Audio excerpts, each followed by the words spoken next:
ఈ hosanna ministries ప్రారంభించిన వ్యవస్థాపకుడు స్వర్గీయ యేసన్న గారు 1977 జూలై మొదటి వారంలో ఇదిగో ఈ లేమల 14 మైళ్ళు ఈ కొండ ఉందా, కొండ కట్టింటే పాత మందిరం ఉంది, అక్కడికి వచ్చాడు. ఒంటరిగా వచ్చాడు.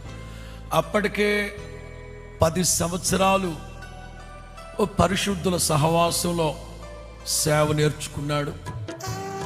పెద్ద ఆయన ప్రార్థన చేసి, యేసు, దేవుడు నిన్ను పిలిచిన పిలుపు ఏర్పాటు ఇది కాదు నాయన, నీ ఎడల బృహత్తరమైన సంకల్పం కలిగి ఉన్నాడు దేవుడు అని ప్రార్థన చేసి పంపిస్తే తిన్నగా అక్కడికి వచ్చాడు.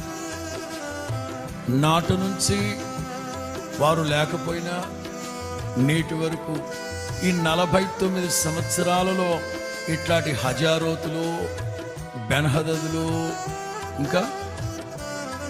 ఇంకా ఇట్లాంటి పోటుగాడు బోళ్ళని మంది లెగిశారు. తుడిపేద్దాం అని.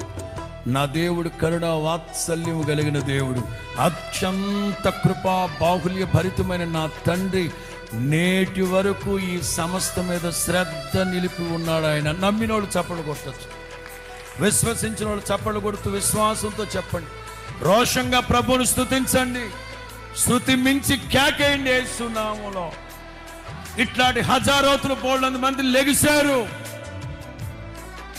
నా దేవుడు ఈ సమస్త పట్ల శ్రద్ధ కలిగిన వాడై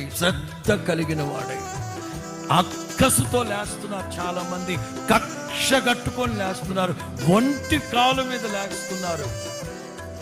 ఎంతమంది లెగిసినా ఇది మనుషులు స్థాపించిన వ్యవస్థ కాదు, ఆకాశమందున నా తండ్రి దీనికి పునాది వేశాడు అని చెప్పడంలో ఏ సందేహము? చెప్పు గట్టిగా, ఏ సందేహం?